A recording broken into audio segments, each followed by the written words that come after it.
Welcome to Rogue Frequencies. I'm Olivia.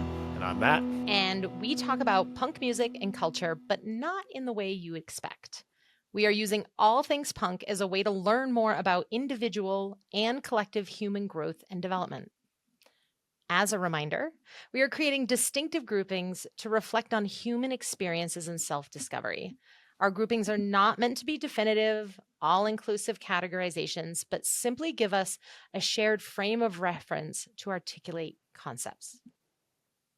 So today we're talking about Riot Grrrl, or feminist punk, the rise and purpose of, and what we might learn from its emergence and existence.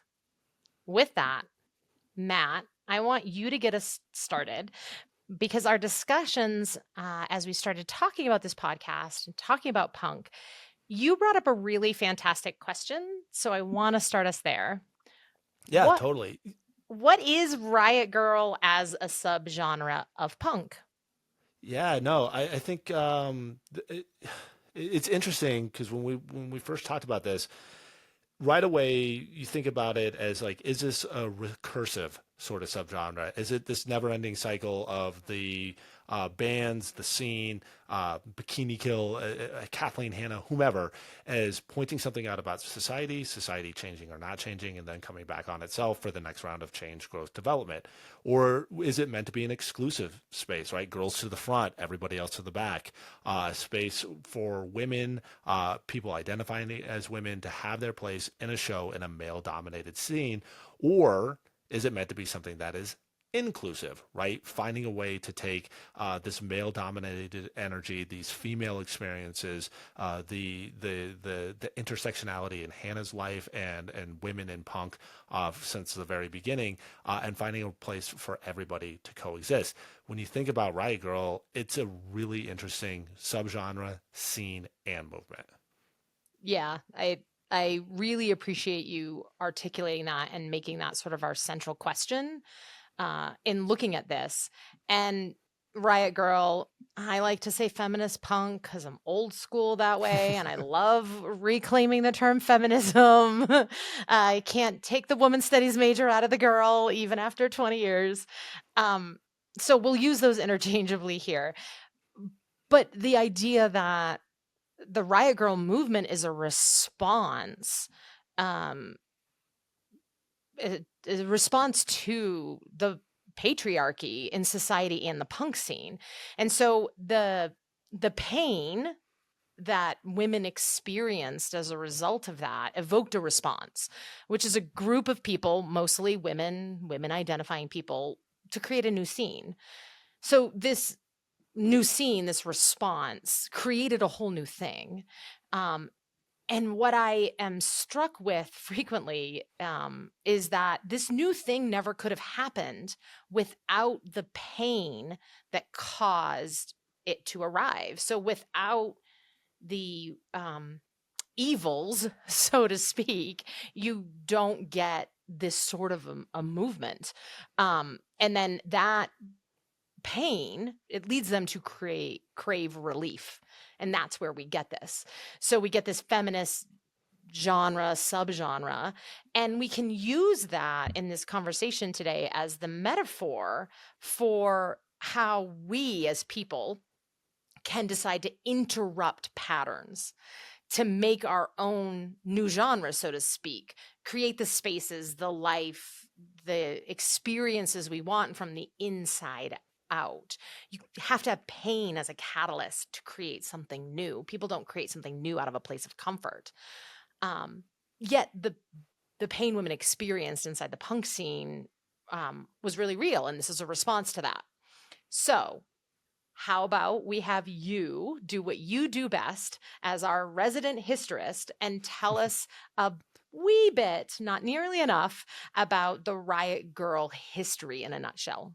Yeah, totally. So before you can even do Riot Grrrl, I think you got to take it even further back to the very beginning of punk, and remembering that punk is this really male dominated masculine energy space that was really reflective of like the social and cultural anxieties, the political and economic anxieties of the late 1970s. There was this really strong masculine energy, this violent sort of energy that existed within the punk scene after it breaks out in New York City.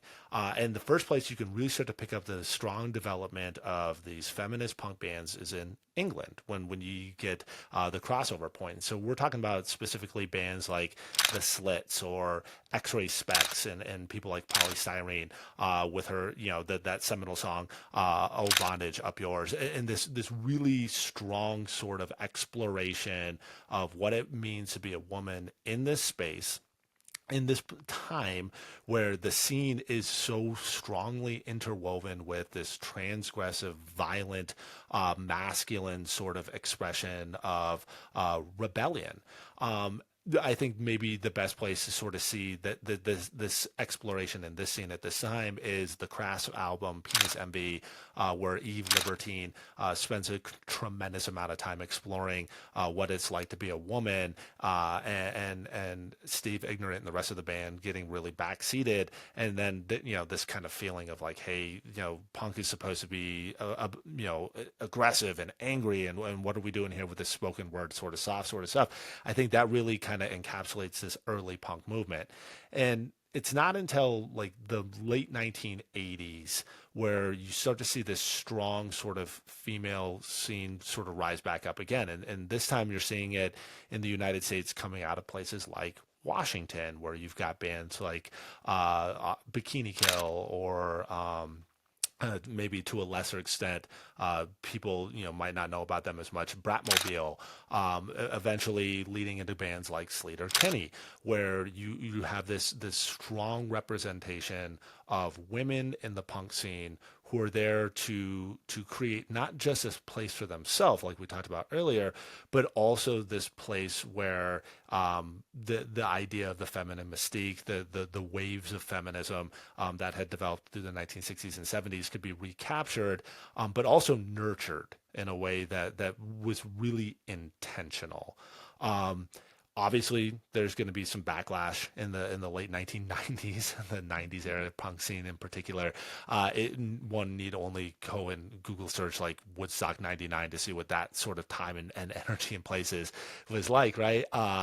But we do see at that same time a sort of rebirth of feminine energy that this time takes a little bit more time to break out. But eventually, through again Kathleen Hanna, who has at this point in time, Bikini Kill is broken up, and now we see Latigra on the scene in 1998, and eventually she has her side project, the Julie Ruin. But you also start to see this more transnational punk movement start to round into place. So out of Russia, you've got Pussy Riot.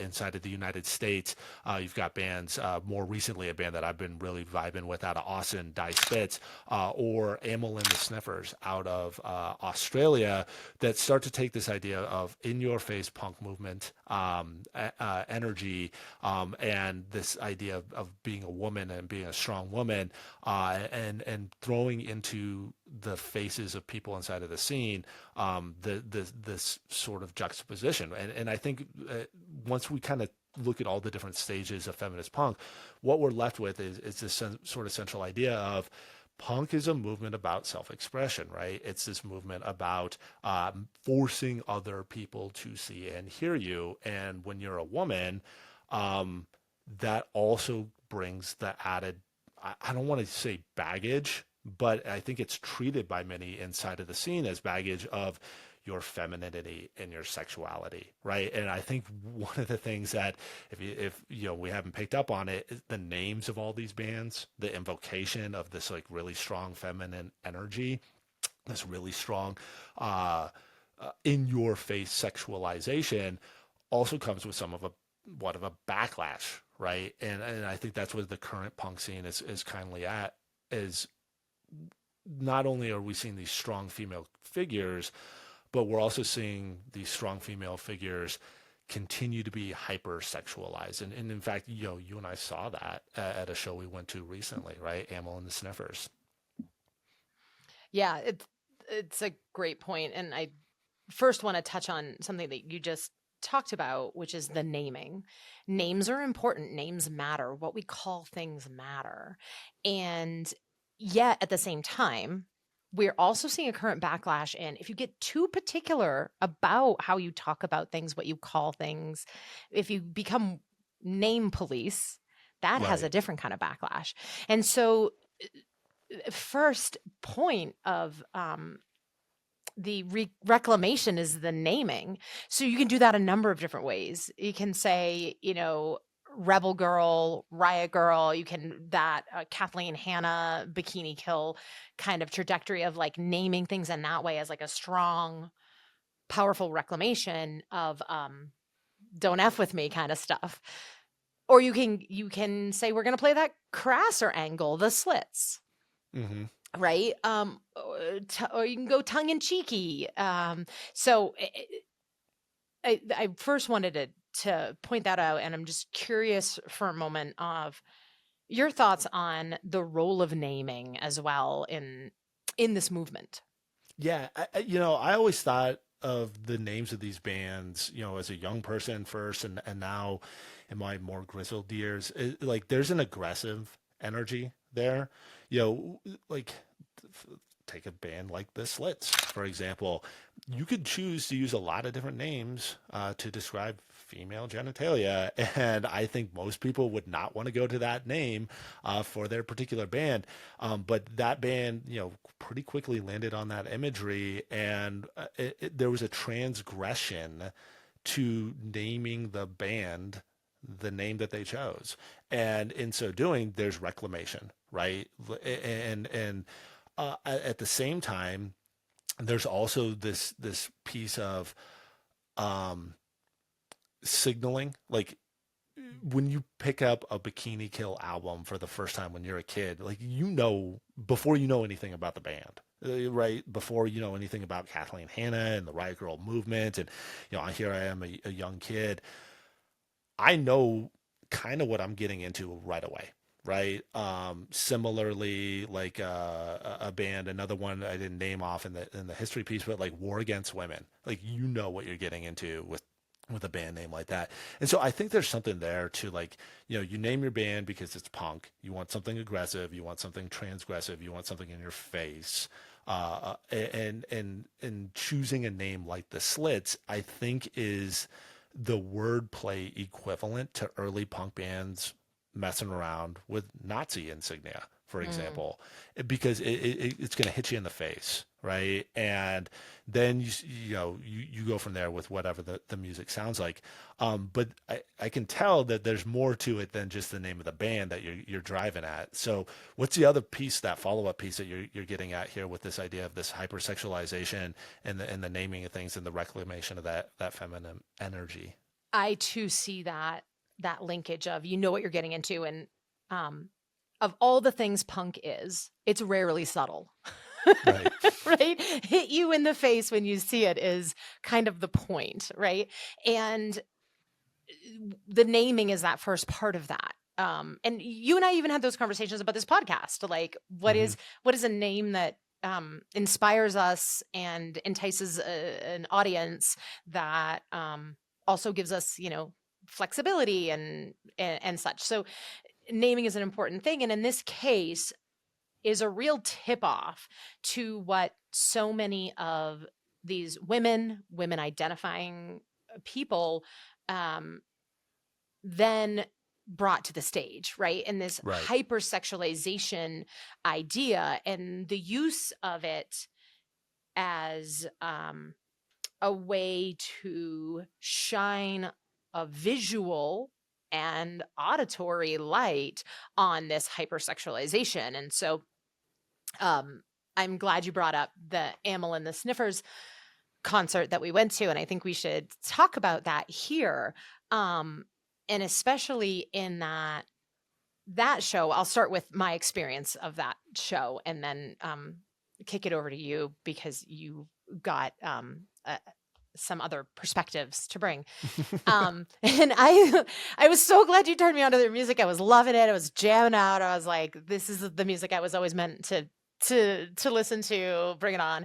And we went to the show, and I was like so mad excited. And I love stage presence. Like I can just get so caught up in a performance. I think it's the the theater geek background in me. Like I Right. just love a good stage performance. And so I really loved the presence. I think not enough bands that's the thing I often complain about. This band like needs more chutzpah. They need more presence. Like, so I Oh, love that. totally. Yeah. But I was so torn with, and I remember we left the venue and you were like, "Ooh, ooh, ooh, Liv, like, what did you think?" Like, you were so excited to ask me, and I couldn't restrain myself, and I just had to be like, "Ugh, I don't like how it was dripping with the male hypersexualized gaze." Yeah, Yet, totally. yeah, that's what And like to they set the intentionally scene evoke. for the listener, like Amy Taylor fronts a band, you know, in her late 20s, early 30s age range, from Australia. She comes out. She's got the Farrah Fawcett feathered hair. She's got this kind of like slit up the sides of the legs and the arms, flowy sort of dress jumper thing sort of going on. And if memory serves, and this is the weird sort of like part of it, like, did she have on some like clear platform sort of high heels or something? If you've never seen any recordings of the band, she is a ball of energy. She's jumping everywhere. She's all over the place. She's not dancing as much as she just can't not move, right? And so like I only bring up the footwear because it's like imagining her in these large heels up there for an hour and a half moving around the way she does. It's this frenetic sort of stuff. But like clearly she comes out, she wants to look good. Anybody wants to look good. It's a punk rock show. Everybody's performing at some level, right? You wear your spikes, you wear your mohawk, you wear your whatever, your vest, your leather jacket. Everybody's there to be seen, to peacock, right? And so why can't a female artist go out there and do the same thing? And kind of like what you were talking about was this idea of like, well, because when Amy Taylor comes out there dressed the way she is, and she's an attractive woman, and now all of a sudden she's fetishized, right? Or another band we were talking about before I turned you on to, Die Spitz. Ellie Livingston is the name of the lead singer.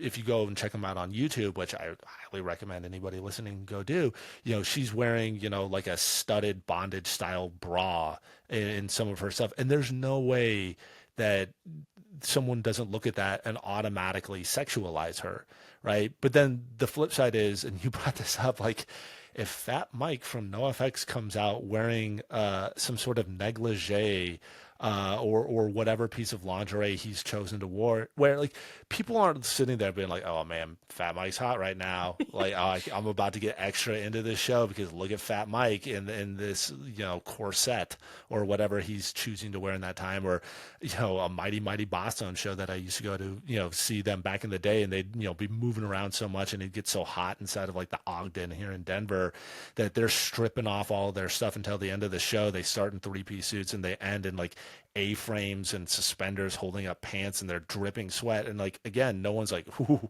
man, I can't wait to get a piece of Dickie Betts. Like there's that energy doesn't exist. It's just Yeah. not the same.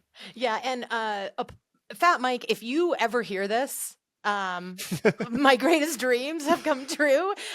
We mean you no ill will. We adore you. We love you. We want you to wear negligee all the time, and I think you also get our point that, um, as as a woman that has a male partner, I don't ever see a male performer and Oh, do the screaming girls at the Beatles thing, right? yeah, yeah. uh but it was so present in this particular show, and it led me to this kind of complicated, it brought me back around to this complicated idea that we're talking about of like regressive and transgressive and exclusive and inclusive, and how the when an artist makes art, while it might be their creative endeavor, it's commonly accepted it doesn't really belong to them. It belongs to the world, to the consumer.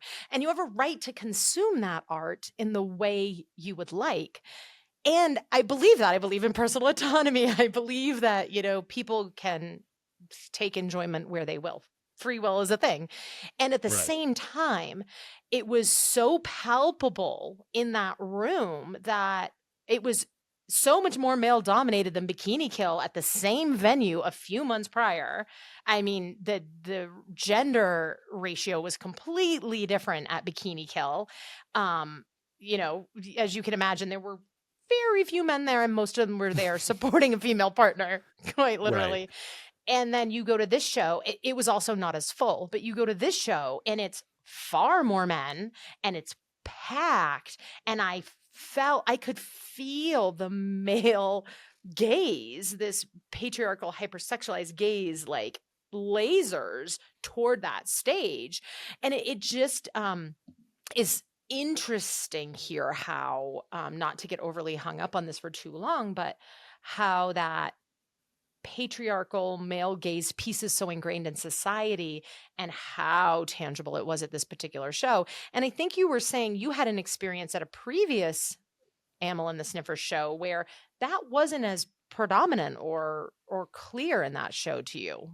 Yeah, no, I saw him in 2023, so 2 years, previous prior to this recording, and I saw them there with Die Spitz. Actually, that was the first time I saw Die Spitz, and both bands, showed up the same energy, a lot of the same look.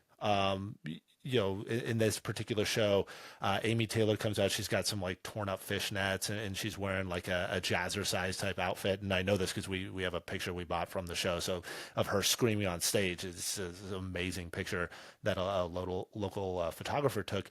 But it's the same sort of thing. It's playing with the same tropes. Die Spitz is out there playing with the same tropes. You've got these young women out of Austin who are dressed up in however they want to perform, and they're playing songs like "I Hate When Girls Die," right? So pretty obvious what they're about. But the energy in the room was a punk rock show energy. Right, which is to say that there's multiple pits, there's people pressing to the front, there's this buzz, this energy, where the band and the crowd are playing off of each other, and that didn't exist in the same way that, like, you're right, when we saw Amyl and the Sniffers, there's more of this voyeurism to it, right? Yeah. And I think that throws in the face of what a lot of these bands are trying to do, which is to utilize sexuality as a way of reclaiming exploitation, right? As a way of, like, when I was coming up in the punk scene, growing up, not coming up, I wasn't in any band or anything, but like, you know what I'm saying? Like, as I was growing up in the punk scene here in Denver, there was always this piece of, like, when you'd see girls at the shows and you'd see female artists and whatever, they were immediately sexualized at some level, and that was kind of like the rules of the game. Like, the bands were out there playing on it, and when you saw like a Gwen Stefani in 1997 or something like that, immediately everybody was to say like how hot she is. Oh, and No Doubt's a cool band too, or whatever. It's not the same for these male bands, but at the same time, like, the male performers, they get to go out there, whether it's the guys from Rancid, some guys from Oakland, California, who are dressing up like they're from London, or the skate punk scene, or any of these sorts of guys who get to utilize fashion and clothing to signal who they are and how they feel about themselves. When a female performer goes out there, if she is showing X amount of skin, which is probably to say any amount of skin, frankly, then immediately it turns to this idea of, like, well, she's out there playing on her sexuality. Like, there's something not real, not authentic about what she's doing. It's reduced, right, in a way that just doesn't happen for male performers in the scene. Yeah, and I think to put the finer point on it before we move on from this is, I had the pleasure of speaking with Cheap Perfume, shout out local punk band to us, out of Colorado Springs, Colorado, and I had the chance to talk with Stephanie and Jane No, the two lead females of that band, and interesting in talking with them about the evolution of Cheap Perfume, it was really important for them to talk about this. No matter what we do showing up on stage, there will be a sexualization put upon us. And they intentionally cultivated their brand identity around the juxtaposition of the whore and the housewife. And Mm. so Jane No, as the lead guitarist, primary songwriter, plays this role of housewife. So she tends to dress in more sundress kind of look, more form-fitted dress, like you could come home to your sweet housewife who is, having nothing but pure thoughts and putting dinner on the table. And Steph is the more of the and I will also say that Jane's got more of the pure vocal style in a uh, singing way, whereas Steph is more of a scream style in her performance. And Steph is in panties and a t-shirt or a tank top or something, minimal top and sort of panties bottoms, and is playing up this energy, this caged, almost being released energy of, you know, I am sexual and I'm on fire, and using that juxtaposition on stage to say, we know you're going to sexualize us, so we're going to predefine what that looks like, and we're going to create this juxtaposition here on stage. It was really interesting to talk with them about the intentionality around that. And it also, looping back to other bands, we think about, and because we're fortunate enough to have documentaries and books produced by Kathleen Hanna of Bikini Kill, she speaks very much of that same thing. I know my sexualization can be, it can be thrust upon me, and it can be someone else's weapon, or I can reclaim it and weaponize it and I can kind of use that as a shield or a weapon back. And so, it was really tying that back to the Amyl and the Sniffers concert. It was real. I've seen this be so powerful. It really took me aback to be leaving and be like, it didn't feel like that weapon worked that way. Right. It felt more like the hypersexualization of what was formerly WWF wrestling is now WWE, when they brought women in, and it was very much these, hypersexualization of the women for the intentionally for the male gaze. Yes. Um, Yes. and so it just really it kind of messed with my feelings of empowerment of feminist punk, when it was like, oh, this mass amount of male gaze will always over dominate the message that a female artist is trying to send around using her own sexual power in a way. Right. So then that gets us back to kind of my initial question. Like, so then is the purpose of Riot Grrrl, the purpose of the scene, is this sort of being like a recursive sort of thing? Like, hey, now we've seen the hypocrisies of how men and women are treated within the scene, and now we can learn and grow from this? Or is this a sort of place where it's like, hey, man, like all things being equal, maybe that show really hits its zenith if you get 95% of the men out of that show, right? Amy Taylor still goes out there and does her thing in the exact same outfit, in the exact same way, with the exact same energy. But you take that hypersexualized male gaze out of it. Now we have this exclusive sort of scene.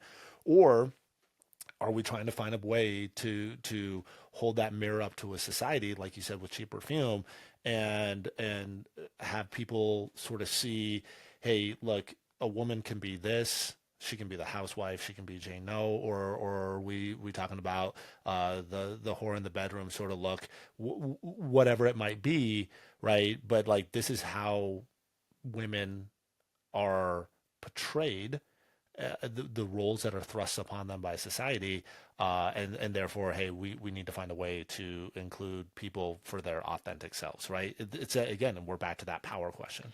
Yeah, yeah, and that brings us to kind of the three things that I think we want to close out with today around what are some of the life lessons that we can learn from the punk scene that empower us, that help us through our own movement in our life.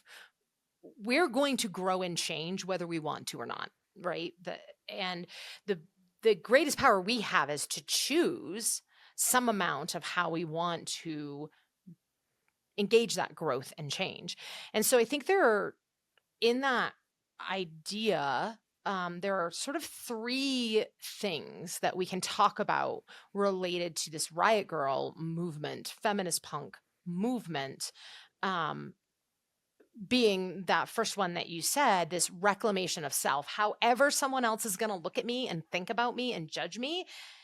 In the words of Queen RuPaul, what someone else thinks of me is none of my business. Right? All So, right. like, regardless of what someone's gaze is, there is an opportunity to reclaim the self. So, I think that's the first thing that that you were talking about there. And then the two others being authenticity and self-empowerment. Since we're talking about the reclamation of self, let's just stay on that for a moment. Um, where this I we kind of get wrapped up as humans in this idea that however how someone sees you is who you are because Yeah. they're an outside observer of you. The reality is, how they see you is their interpretation of who and how you are, not really who and how you are. And the same for the self. How you see yourself is also an interpretation of who and how you are. And the truth of who and how you are is somewhere in between all the external and internal gaze. So this idea of self-acceptance or reclamation of self, I think often gets conflated by people as this is just who I am. I have to accept it, you have to accept it. Yeah. But really true reclamation of the self is this might be how I tend to be right now. This might be how I can sometimes be, or how I sometimes act, or sometimes how I react. But there's more to me than that. And I have an opportunity to shape who and how I want to be in the future. I can't be a completely different person, barring a major head injury or brain transplant technology takes off. But there are always edges that we can work on and evolve who and how we become.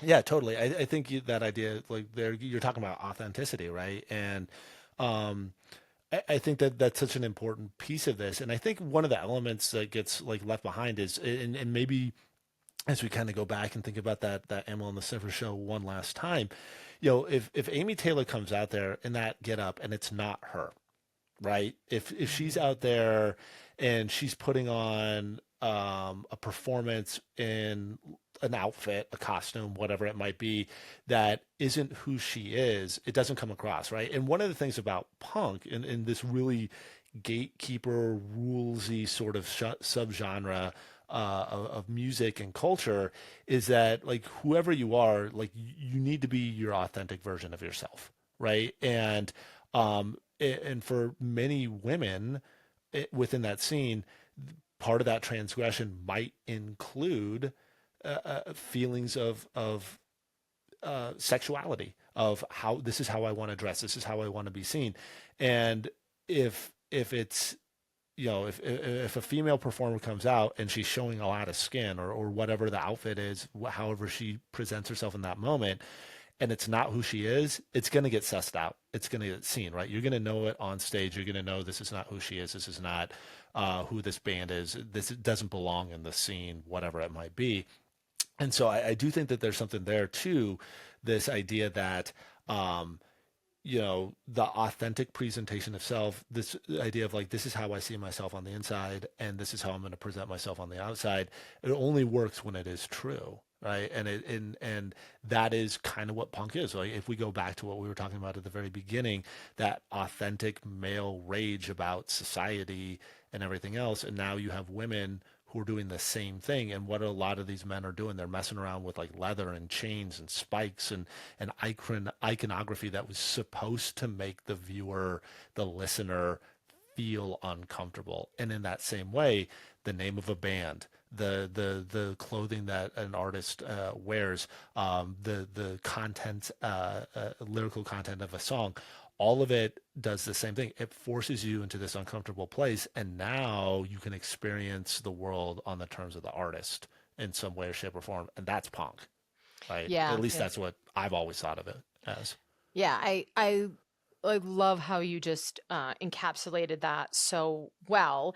And as you were speaking about that, it prompted for me this thought that I come across in coaching quite a bit, which is conformity, in that other people expect X, Y, or Z from me. I must conform in this particular way. And nobody wakes up in the morning and says, I'm going to conform today. It's that death of a thousand cuts idea. It's this slow movement of like, Totally. well, in my 30s, I'm supposed to do X, Y, and Z. And then in my 40s, I'm supposed to do these other things. And a lot of the folks I work with in coaching are mid-career professionals, midlife professionals, people who are like, hey, I played by all these rules and it's not adding up for me. Like, I don't feel great about my life.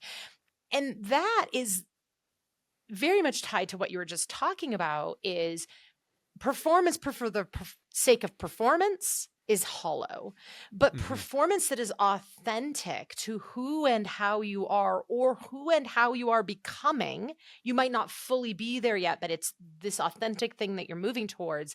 That is the true reclamation or acceptance of self that leads to you growing into your greatest potential, versus the conformity that is a construct that you're trying to position yourself to fit into.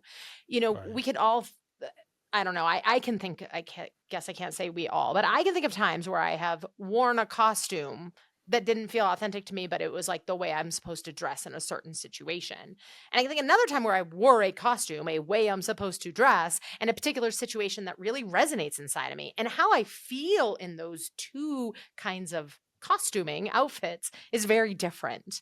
And so that, I think, is another way to think about what you were talking about here. And so with that, I want to move for a second into that idea of authenticity, right? Because it connects here. If I'm wearing the costume, the outfit that is most authentic to me, I can be more of who I am. I can show up in my authentic self. It doesn't mean this is my authentic self, take me or leave me, right? Right. But it's more of this idea that I can move through the world with a sense of confidence because I'm true to who I am. You hear this frequently in from people who speak about transitioning genders, right? That it feels more authentic, and they have, even though it's still not easy to be transitioning or have transitioned from one gender to another. There's more of an ease of self knowing that you're feeling true to yourself. And I think all humans struggle with this idea of true authenticity of self, because our brains are the original social network. Like, we have social networks and social media because our brains are inherently socially focused. We are herd animals. We need the pack. And what happens is we're all individuals in the pack, which is an individual sense of self, but we also need a group identity in order to be safe in the pack, in order to know that we are protected with our herd of people. And so oftentimes we can overly lean into conforming to the messages that the herd sends us about how we should be. And that chips away at our authenticity slowly over time. And so when we look at this idea of Riot Grrrl or feminist punk, what we see here is this, even with cultivated personas and stage performance, we see this deep authenticity that is saying, sure, I'm playing a caricature of this, but it's an authentic caricature. It is a character that is meaningful and that I have an identity with. Yeah. And so we see how women and non-binary and or women identifying performers having spaces where they really lean into their authenticity to make the social change. So I think about here a band we didn't talk about because I don't know that they actually truly fit in this arbitrary grouping that we put together, but I think their message and their existence is relevant, which is Team Non-Existent, also Hmm. out of Denver. And Team Non-Existent is a band of um, all queer identifying individuals who make up this amazing group who've very intentionally cultivated their scene. And in speaking to them, they speak about feeling really beholden to their audience in a good way, to make sure that they know the predators that are emerge in the community and policing that, Hmm. or the people who may be dangerous, and their ears are perked up to listening for that. And it's interesting because they're extraordinarily inclusive, as we were talking about here, but in some ways they're recognizing that they have to be somewhat exclusive to keep their audience and their community safe, and they do it from such a place of authenticity. They have different themes at different times. I saw them once and they were like pajama party theme. I saw them for their Teeth album release, and they had more of a goth kind of feel. They did a whole Carrie blood thing. It was quite enjoyable, but they even have different themes for the night, but it comes from such a place of authenticity that one night could be pajama party and another night can look like prom gone wrong. And they're still really who they are. And they play with this idea of inclusive, exclusive, from this place of, in order to in order for people to be their real authentic selves here, we know we have to do some amount of monitoring the safety of our community.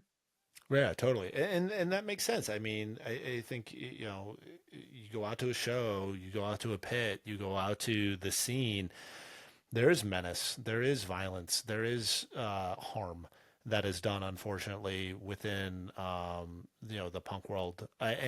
And there has to be that element of, like you said, policing the scene, of creating that safe space for everybody else. One of the things you said, you know, when you were listing off the three lessons we take away, the last one was self-empowerment. And the ability to be yourself seems like it's inextricably linked with the setting, the place, the people around you.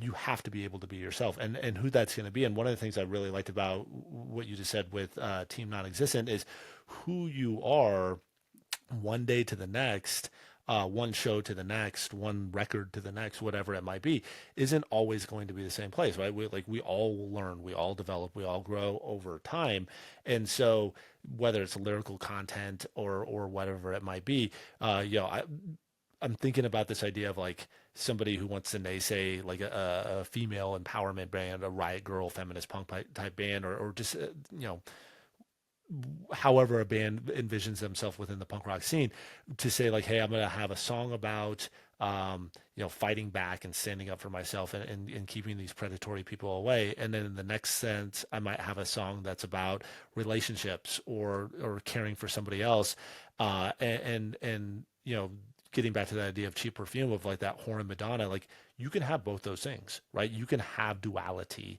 Mm. within your music. You can have duality there, and out of that comes the sense of power of who you are. Yeah. Yeah, that's such a great point. And with that self-empowerment, I think the important piece here that we see from so many of these bands, which is that there is no external credential that can take the place of your own self-belief and convictions. So the only way these bands, these artists, can truly make a difference is the belief that if this space doesn't exist, we can create it. And I Yeah. am empowered to create the world I want to live in. And I think that's an understated byproduct of so many subgenres of punk that, I mean, they're almost endless. And you and I have debated many times, like, where does one subgenre end and another begin? There's so much overlap, but maybe different than any other form of music is the existence of so many subgenres, which in some ways can look like splintering and fracturing of the community, but in other ways allows for a more inclusive community because you get different places and spaces for different people at different places and times. And in another episode, when we talk about more subversive punk, or what you like to call crackcore. Oh, can't wait for that. We're going to talk about a lot more of that, of like, there have to be uncomfortable places too. And they also create things that have benefits, and separating the art from the artist, etc. So we have a lot more to talk about around how the diversity of the punk scene can create so much richness for us to explore individually, collectively, as people growing and developing. So, anything else that you feel needs to be said for the good of the order, so to speak, Matt? No, I think, my original question has been unanswered, but the nature of questions like that are that they don't have simple answers, do they? And so I think through that exploration, I really like where we ended up with this idea of like, yes, Riot Grrrl is. And I think that's maybe the point. Yeah, that extremely well said. And Riot Grrrl is, and one of the things you can finish that with is a lot of dualities, juxtapositions, and many, many things. So as we close out, we want to extend a super huge, big thank you to the two bands that we mentioned talking with here, Team Non-Existent and Cheap Perfume. We totally encourage you to check them out. Incredible, local to us musicians.